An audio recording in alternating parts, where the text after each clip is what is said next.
jornada continuar. Meu pastor me leva a lugares altos de água limpa pra beber, e em pastos verdes vou descansar e a jornada continuar com Ele.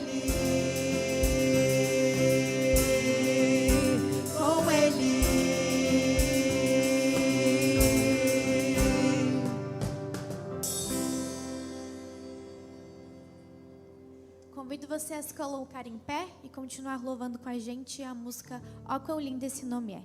Louve o nome daquele que é o único que merece nossa adoração e o nosso louvor.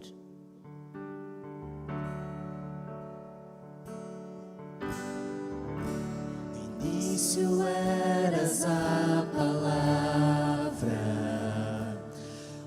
com Deus Altíssimo.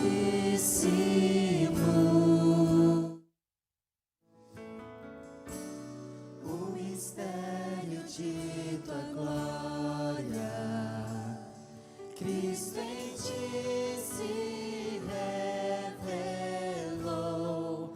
Ó quão lindo esse nome é, ó quão lindo esse nome é, o nome de Jesus, meu Rei. Ó quão lindo esse nome é, maior que tudo Ele é. Ó quão lindo esse nome é, nome de Jesus. Deixou o céu para buscar-nos, veio pra nos resgatar.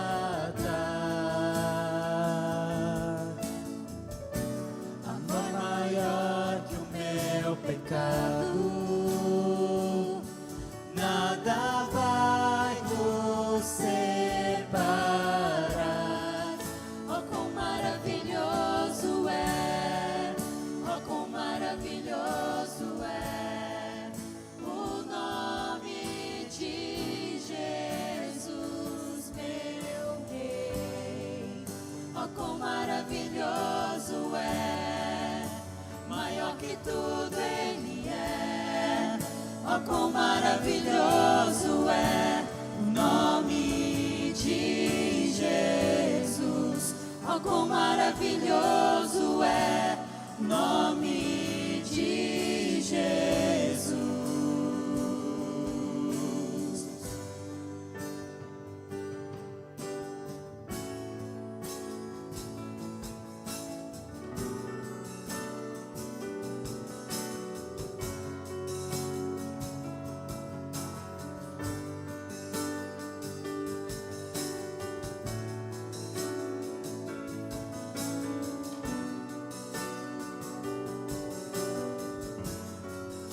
A morte venceste, o véu tu rompeste, a tumba vazia agora está.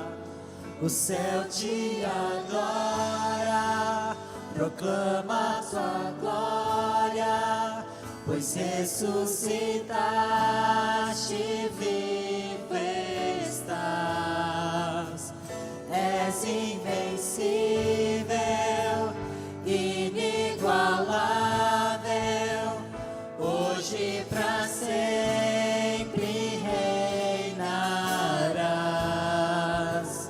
Teu é o reino, tu é a glória, e acima de todo nome estás.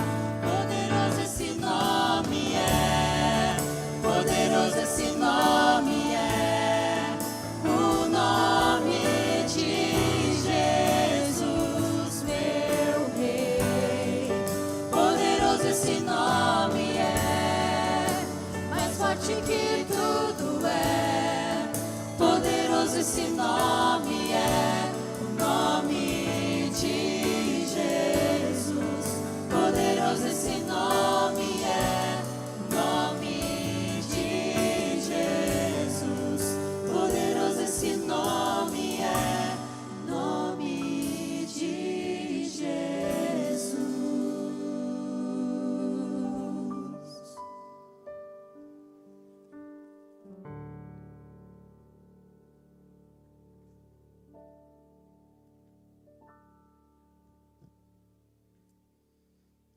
Nós iremos dobrar os nossos joelhos para falar com Deus, com a certeza de que Ele já nos deu grandes vitórias e maiores ainda nos dará.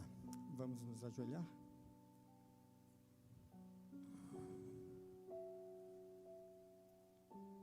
Deus Todo-Poderoso, Pai Criador e Mantenedor, que bom, Senhor Deus, saber que Tu está no controle da nossa vida e nada passa desapercebido por Ti.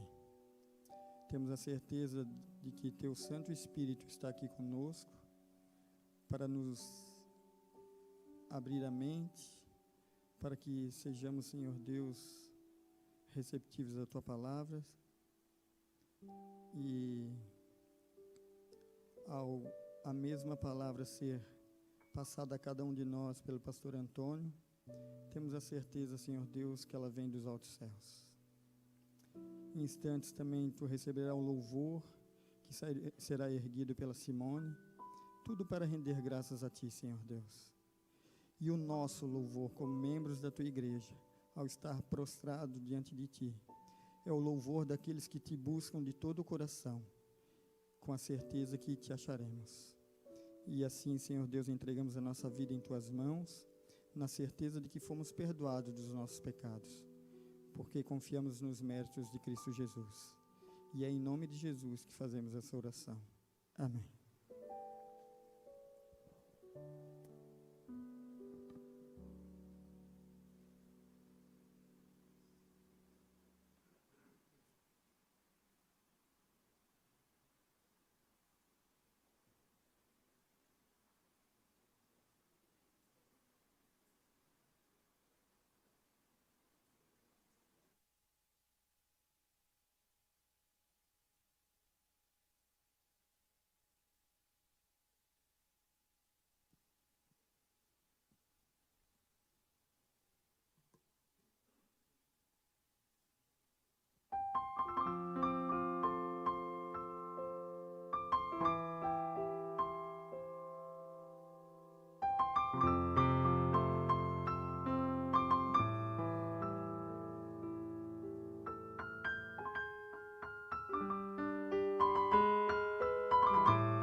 Chego em Teus braços, ó Senhor. Me sinto em casa, pois ali é meu lugar. Em silêncio abro o meu coração. Coloco todos os meus fardos em Tuas mãos. Em Tua presença não finjo ser alguém, pois sondas o que há em mim. E sendo quem eu sou, um pobre pecador, me aceitas e me amas como sou.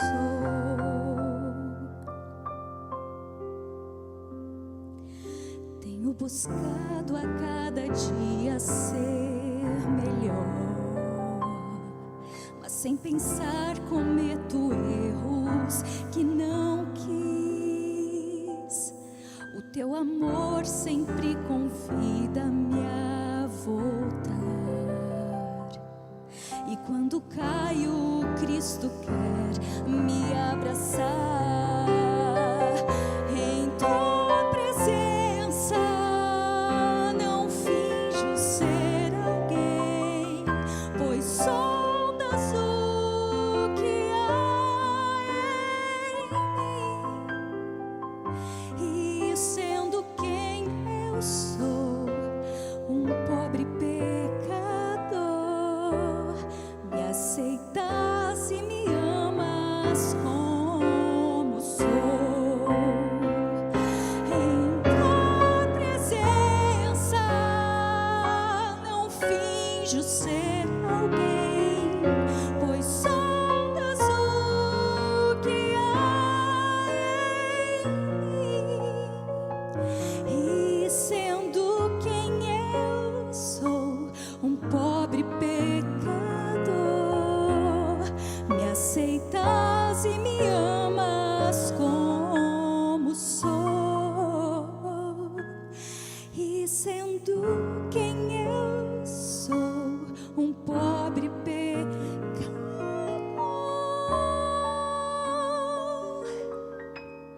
me aceitas e me amas como sou.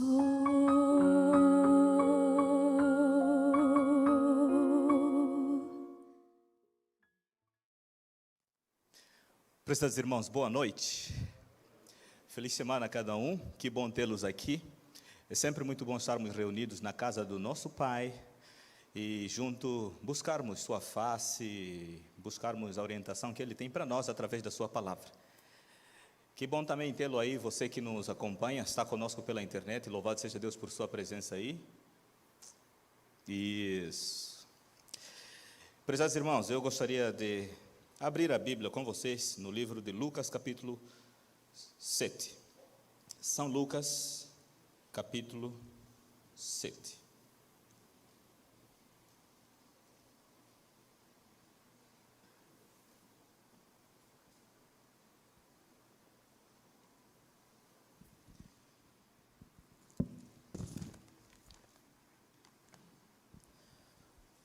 Vamos ter uma palavra de oração agora. Desejado Espírito Santo, nos colocamos suscetíveis para ouvirmos a sua voz, através da palavra inspirada. Transforme a nossa vida, de modo que vivamos para a honra e glória do nosso Pai Celeste. Oramos em nome de Jesus, amém.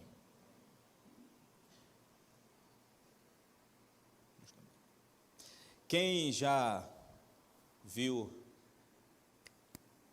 deixa eu ver aí, isso aí, eu queria mostrar para vocês uma foto, e queria saber quantos de vocês conhecem esse bicho aí. Pode passar, esse bicho aí, com certeza a maioria, se não todos mesmo, conhecem esse bicho. Você sabe como é que se chama esse bicho? Como se chama? Pavão, isso aí.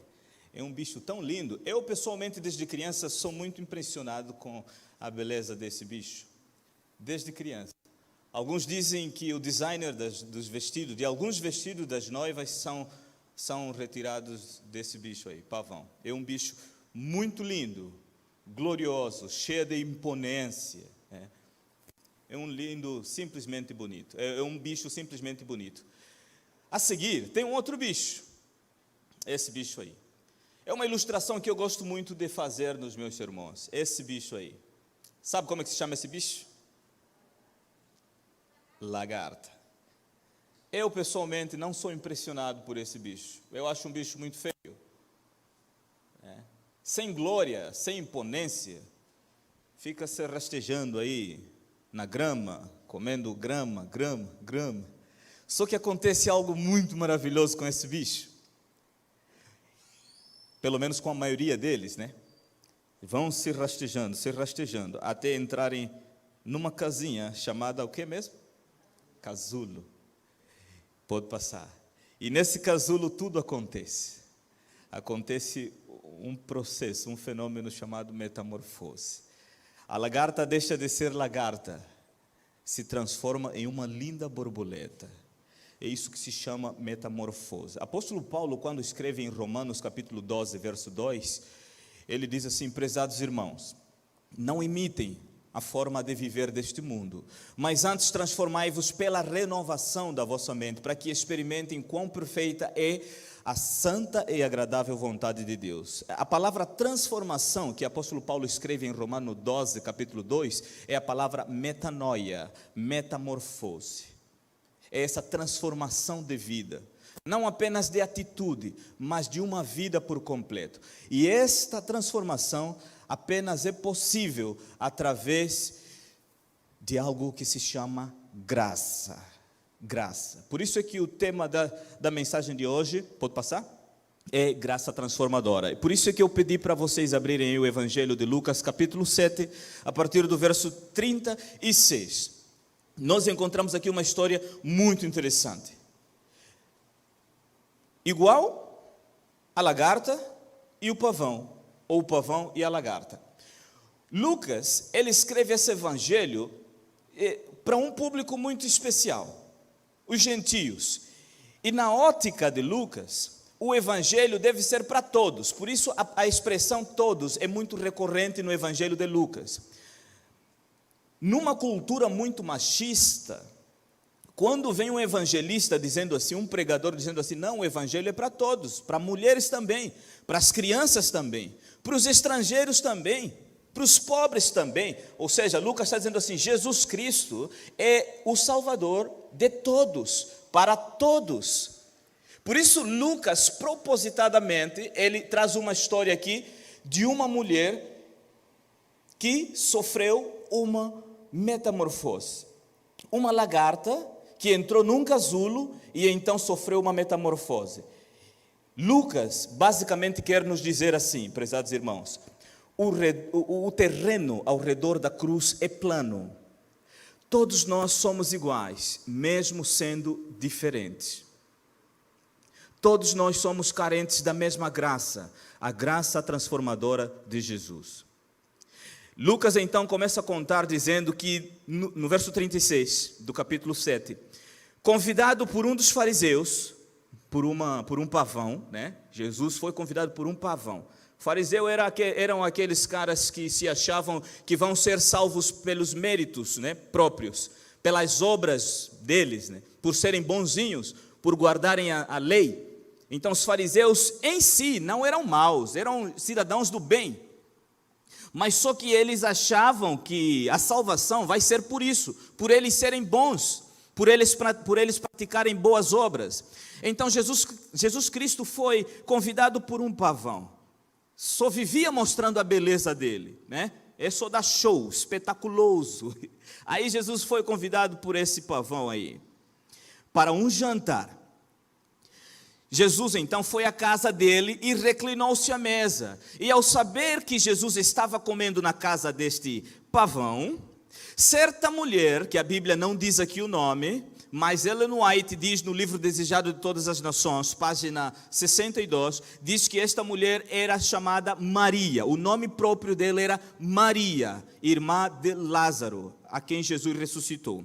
Então, certa mulher, quando ficou sabendo que Jesus estava jantando na casa desse fariseu, chamado Simão, esta mulher, que era famosa, conhecida como pecadora, já imaginou você sendo chamada de pecadora? Está andando na rua aí, a pessoa te chama, ei, pecadora, vem cá. Essa mulher é conhecida assim, como pecadora. Pecador, levanta, vai tocar piano. Já imaginou? Não faz isso. Esta mulher era conhecida como pecadora. E ela então, quando ficou sabendo que Jesus estava aí, ela tirou um frasco de alabastro, de perfume, nardo puro, que ela guardara durante toda a sua vida até então, e levou consigo até nessa casa onde Jesus estava jantando, entrou na sala de jantar, e aos pés de Jesus Cristo ela quebrou o vaso. Muitos de vocês conhecem essa história muito bem, não vou me atentar nas curiosidades desse texto, dessa história, não vou. Eu quero tirar apenas importantes lições para a nossa vida espiritual essa noite. O fato é que essa mulher, quando entrou na sala de jantar, só para vocês lembrarem, vale lembrar que naquele tempo de Jesus, eles assentavam-se ao redor da mesa. E quando eles se assentavam, não eram como essas nossas mesas hoje, modernas, que a pessoa senta e fica meio, quase a metade do corpo, né? Eles se assentavam literalmente ao chão e os pés para trás. Os pés ficavam para trás, assim. Eles se assentavam literalmente para o chão e em forma de uma roda, de um círculo. E a comida ficava no meio. E eles comiam batendo papo. No tempo de Jesus, no nosso tempo também deve ser, o momento de comida, de comer, da refeição, deve ser um momento de comunhão, né? De relacionamento, a estreitar mais relacionamento. Enquanto Jesus comia, então, esta mulher planejou, eu vou para lá, eu vou homenagear Jesus, porque esta mulher já tinha tido um encontro com Jesus, e ela foi perdoada, Jesus lhe perdoou os pecados. Ela tinha uma gratidão profunda por Jesus. Já alguma vez alguém te fez um favor que você não tinha como agradecer? Você ficava assim, meu pai, como agradecer? Parece que nada nesse mundo poderia demonstrar a gratidão profunda que você sente no coração. Essa mulher sentia muito mais do que isso, uma gratidão infinita. Ela então resolveu dar tudo o que ela tinha de mais importante, que era esse frasco de perfume. Não sei quantos aqui gostam de perfume, mas imagina um perfume caro, caríssimo, o mais caro da sua época. Eu lembro que um dia meu tio comprou para mim um frasco de perfume caro. Foi o primeiro perfume caro, talvez o último, que eu já usei na minha vida. Foi muito caro. E o tio queria, sei lá, me dar de presente e me deu. Aquele perfume quase durou 1 ano, queridos. E olha que eu usava quase todos os dias, assim, é gota, né? Uma gotinha só. A gente já se sente feliz só por sentir o cheiro. Mas essa mulher levou o frasco de perfume que valia uma fortuna. Era tudo de melhor, tudo de mais importante que ela tinha. E ela planejou o seguinte: eu vou entrar, vou quebrar esse vaso de perfume, vou lavar com ele os pés do mestre, vou enxugar. Ela planejou tudo aquilo. Só que ela, ao fazer isso, alguma coisa fugiu do seu controle. Já alguma vez você planejou, bolou todo o esquema, está assim, tudo no esquema, e quando chega na hora de executar, as coisas saem do controle? Os nossos amigos da mídia e da técnica é que nos digam, né? Às vezes está tudo certinho. Bem na hora, começa a falhar algumas coisas, né? E não só, na vida, tem muita coisa assim. A gente às vezes planeja a nossa vida de um jeito, mas na hora algumas coisas saem do controle. Deus propositadamente fez com que algo saísse do controle. A mulher então, quando entrou, ela não queria ser notada. Ela entrou devagar, ajoelhou-se aos pés do mestre. Enquanto ela quebrou o vaso, um choro compulsivo tomou conta dela e ela começou a chorar copiosamente. A palavra que Lucas escreve aqui para o verbo chorar é brechó, que significa, sabe aquele choro de compulsar? A pessoa não tem como fingir que está chorando, ou que não está chorando, enfim, entendeu? Ela começou a chorar muito, não estava dando conta de segurar o choro. Foi quando as pessoas à sua volta perceberam que entrou uma mulher e estava chorando, e além de chorar, a sala, o ambiente da sala foi tomado por um cheiro agradável de um nardo puro de perfume caro. E então essa mulher começou a lavar os pés de Jesus com o nardo puro, com o perfume e com as suas lágrimas. E com os seus cabelos longos enxugava os pés de Jesus. Agora imaginem a cena. Os discípulos olhando para aquela cena, Simão, o anfitrião, olhando também para aquela cena. E aconteceu algo aqui.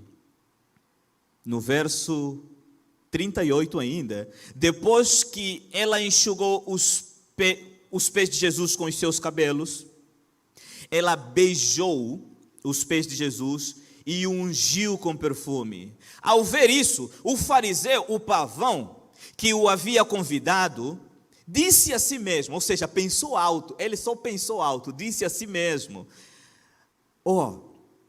se este homem, estava falando de Jesus, se este homem fosse profeta, ele saberia quem é esta mulher que está tocando nela, uma pecadora.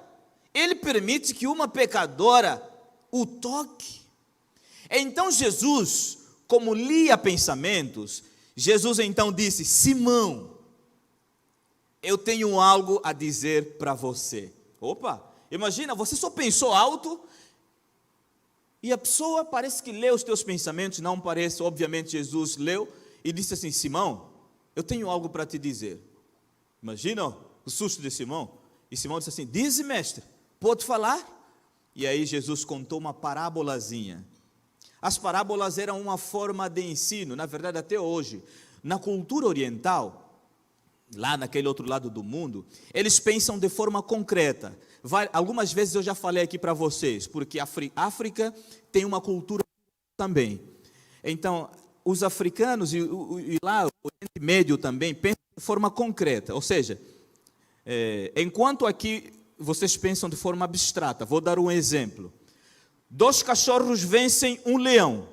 2 cachorros vencem um leão. Vocês dizem a mesma frase, o mesmo pensamento. Sabe como? A união faz a força. Por isso é que Jesus, na cultura de pensamento concreto, falava muito em parábolas. O reino do céu é como um grão de mostarda, que vai crescendo, crescendo. Olha, a graça é como um pai que teve 2 filhos, o filho menor pediu, sabe? Jesus explicava muito por coisas. É para alcançar as pessoas dentro da cultura de pensamento deles. Talvez se Jesus vivesse aqui no Ocidente, iria falar de uma linguagem abstrata também. Agora pensam como às vezes é difícil para mim falar numa linguagem abstrata, né? Por isso é que eu trago exemplos assim de pavão, lagarta, é porque é mais fácil falar, eu falo mais fácil assim. Então Jesus começou a contar uma parábola, uma linguagem concreta, dizendo assim: olha, eu quero te dizer uma coisa. 2 homens, é uma historinha aqui para você, Simão. Esses 2 homens deviam a certo credor. Um devia 500 denários e o outro 50. Nenhum dos 2 tinha com que pagar. Por isso, perdoou a dívida de ambos. Qual deles o amará mais? Simão respondeu: suponho que é aquele que foi mais perdoada a dívida, ou seja, que lhe foi perdoada a dívida maior. Jesus disse: uau, você acertou, você julgou bem. Em seguida, Jesus virou-se para a mulher e disse para Simão. Jesus virou-se para a mulher e disse para Simão: Simão, estás a ver esta mulher? Ou seja, a mulher era conhecida como uma pecadora, mas Jesus não a chamou de pecadora, Jesus a chamou de mulher. Simão, tu estás a ver esta mulher? Simão disse: sim, estou a ver. Entrei em sua casa, mas você não me deu água nem para lavar os pés, que era a cultura daquele tempo. Ela entrou aqui, molhou os meus pés com as suas lágrimas e enxugou com os seus cabelos. Você nem me saudou com um ósculo santo, com um beijo, que era uma forma de recepção calorosa. Mas esta mulher, desde que eu entrei aqui, ela não parou de beijar os meus pés. Você não ungiu a minha cabeça com óleo, mas ela derramou perfume nos meus pés. Portanto, eu digo, os muitos pecados dela lhe foram perdoados, pois ela amou muito. Mas aquele a quem pouco foi perdoado, pouco ama. Então Jesus disse à mulher: mulher, vá, os teus pecados foram perdoados. E os outros então aí na sala, os outros convidados, os discípulos também, começaram a perguntar: quem é este homem que até perdoa pecados? Jesus então disse à mulher: mulher, vá, a sua fé te salvou, vá em paz. Jesus chama esta mulher com um nome de dignidade. A mulher era chamada de pecadora. Este era o rótulo que ela tinha. Querido, querida, Satanás conhece o seu nome, mas ele vai preferir te chamar pelo seu pecado. E Jesus conhece o seu pecado, mas ele escolhe te chamar pelo seu nome, porque ele perdoa, ele limpa. As pessoas à volta não têm misericórdia. Às vezes elas são cruéis. Por mais que você seja perdoado por Jesus, elas vão trazer de volta o seu currículo feio. Nas nossas relações interpessoais, tendemos nos tratar pela imagem que temos do outro em nossa mente, e não pelo que ele é realmente em si. Vou dar um exemplo para vocês? Não vou dar o exemplo, vou contar aqui o que aconteceu. Um dia, o professor chegou em sala de aula, aqui no sul do Brasil, e falou assim para os alunos: oi, se você fosse um grande empresário e viesse alguém te pedir emprego e dissesse assim: eu sou gaúcho. Os alunos falaram: bah, mas eu contrato ele rápido. Gaúcho é ponta firme. E é mesmo, né? Alguns, né? O nosso ancião. Aí o professor deu outro exemplo. E se viesse um baiano te pedir o mesmo emprego? Aí houve aquele silêncio. Aí um mais atrevido falou assim: nossa, baiano não, professor. Tudo preguiçoso. Aí o professor falou: sabem qual é o melhor funcionário dessa instituição? É um baiano. Mas sabem por que a gente se trata assim? É pela imagem que a gente constrói dos outros em nossa mente. E a gente não se relaciona com as pessoas em si. Nós nos relacionamos pela imagem, com a imagem que nós temos sobre elas em nossa mente. Quando você constrói uma imagem errada, uma imagem distorcida, embaçada sobre alguém em sua mente, você vai se relacionar com ele desse jeito. Por isso, prezados irmãos, cuidemos com as imagens que construímos sobre as pessoas em nossa mente. Isso pode impedir, de certa forma, ou de grande modo, a maneira como nos relacionamos com elas. E nós, como um dia salvos por Jesus, temos uma missão: nos relacionarmos de maneira transformadora com as pessoas, independentemente do seu currículo, do seu histórico. Jesus conhecia o nome, ou conhecia o pecado desta mulher, mas ele escolheu chamá-la pelo nome. Isso chama-se graça. Esta mulher não merecia. Simão, um dia também foi curado por Jesus. Ele tinha lepra. Por isso é que ele, como uma forma de gratidão, convidou Jesus para jantar em casa. Só que ele queria dar um jantar, dar uma de pavão, mostrar-se que ele era o cara. Aquele jantar era uma forma de ele virar os holofotes para ele mesmo. Uma religião egocêntrica. E quando vê aquela mulher entrando, ela vê que aquela mulher não merecia estar perto do Salvador. E Jesus modificou todo o clima. Colocou os holofotes para aquela mulher, para realçar a graça dele transformando, operando na vida de um ser pecador que se rende aos pés de Jesus. Eu preciso terminar dizendo algumas coisas importantes aqui, que esta mulher, igual nós, precisamos aproveitar as oportunidades. Às vezes, quase sempre, Deus está dançando na nossa frente, é uma expressão, tá? Deus está se revelando de forma clara na nossa frente, mas a gente escolhe não ver. Jesus, o próprio Deus feito homem, estava na casa de Simão, mas Simão escolheu olhar para si mesmo, para as suas boas obras.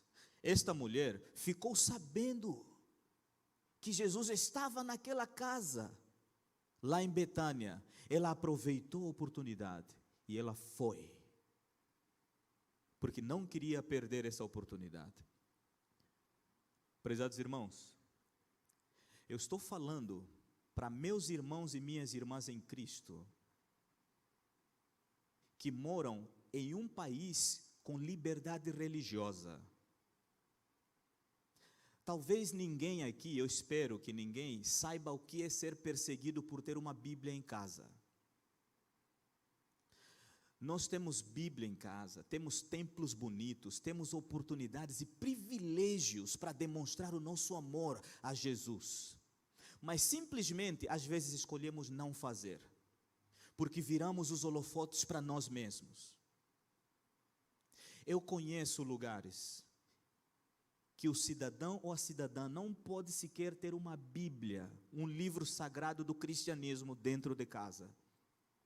Mas estes homens e mulheres fazem tudo por tudo para ter e viver os ensinamentos deste livro sagrado. Simplesmente porque eles entenderam. O perdão que receberam de Deus lhes remete a viver uma vida de busca contínua e se colocar à disposição para serem usados como ponte, como instrumentos de salvação para os outros também. Oportunidade. Aproveitemos as oportunidades. Às vezes, quando nós estamos muito acostumados com oportunidades, a gente menospreza. Mas nós podemos viver em uma circunstância, em uma situação tão boa, como a que vivemos aqui no Brasil, com uma liberdade de expressão, que tem muita gente até aproveita disso para falar coisa que não se deve, para aproveitar, buscar e demonstrar nosso amor a Jesus, amando, servindo o nosso próximo. Nós somos o bom perfume, disse Paulo. Precisamos exalar esse cheiro a todos quanto entram em contato conosco, para que todos eles saibam que Deus é amor e Satanás é um falso acusador. Aproveitemos as oportunidades. Se você esquecer tudo que eu disse hoje, se lembre de uma coisa que esta mulher fez. Aproveitou oportunidade. Segunda palavrinha de hoje. Guarde no seu coração e a transforme em ação. Disponibilidade. A mulher se colocou disponível. Não apenas enxergou e foi à busca da oportunidade, foi atrás da oportunidade. Ela se colocou disponível. Ela não chegou lá cheia de glórias, pompas e honra, dizendo, mas eu sou uma mulher bonita, apesar dos meus pecados, eu sou querida. Não. Ela falou, eu sou mesmo uma sem vergonha. Eu vou lá e vou me derramar, independentemente do que as pessoas comentem. Jesus é suficiente para mim. Às vezes deixamos de demonstrar o nosso amor a Jesus e por Jesus, porque temos vergonha do que os outros vão comentar sobre isso. E a gente faz o quê? Dá para trás, como diz o brasileiro. A gente se acovarda por aquele que não se acovardou por nós, antes se entregou na cruz por cada um de nós. Aproveite a oportunidade e se coloque disponível. A graça transformadora vai ser eficaz. Totalidade é a terceira palavra. Se entregue por completo. Essa mulher, ela não disse assim, eu vou lá, vou abrir o vaso e vou derramar só a metade, porque a outra metade eu vou precisar usar. A Bíblia diz que ela derramou todo o perfume. Era tudo de mais importante que ela tinha, queridos. Às vezes, quando nós fazemos propósitos com Deus e para Deus, a gente vive meio que calculando, né? Não, eu vou entregar esse pé, e esse pé aqui vou ficar com ele para trás, porque se der errado, eu pelo menos tenho uma retaguarda. Quando se fala de entrega a Deus, precisamos fazê-lo por totalidade, por completo. E por último, a palavra salvação. Jesus Cristo aí no final disse assim, mulher, vá em paz, a tua fé te salvou. Quando aproveitamos oportunidades, nos colocamos disponíveis a Deus, nos entregamos por totalidade, por completo, simplesmente acontece o processo de salvação. Olha só o que acontece.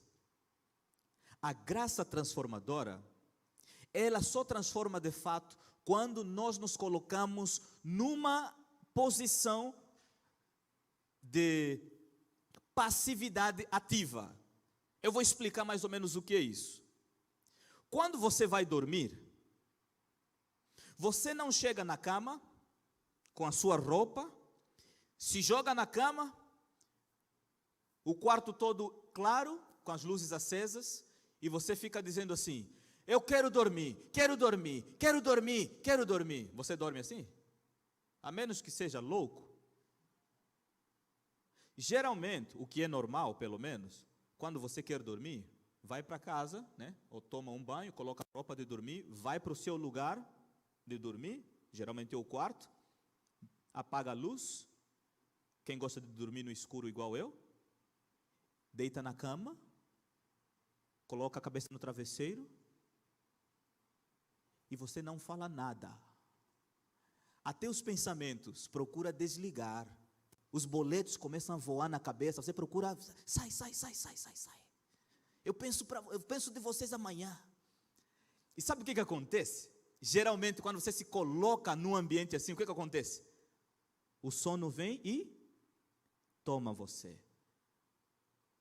Você se colocou numa situação passiva, para que um fenômeno ativo tome conta de você. Diante de Deus, prezados irmãos, eu e você precisamos nos colocar numa postura, numa posição passiva, para que o Espírito Santo, que é ativo, transforme a nossa vida. Às vezes a gente quer se mexer tanto. A graça é assim, simples assim. Arautos do Rei já cantou. Perdão se recebe, se aceita. Pecado não se explica. Pecado se paga. A boa nova é que Jesus já pagou por nós. Amém? Só que essa não é graça barata. Ela chega e transforma. E a transformação é visível. As pessoas, ao enxergarem você, precisam enxergar que você não é mais aquela Adele, você não é mais aquele André, você não é mais aquele Antônio, você não é mais aquele César, você não é mais aquele Mike. Realmente mudou, não tem como. Meu desejo e minha oração é que eu e você, nesta semana, nos coloquemos à disposição, de forma passiva, através do estudo da palavra, buscando. Eu não sei que tempo já faz que você não fala com Deus, que tempo já faz que você não deixa Deus tomar conta de você, da sua vida. Eu não sei que tempo já faz que você não sente essa paz que Jesus prometeu para essa mulher. Ele disse assim: vá em paz.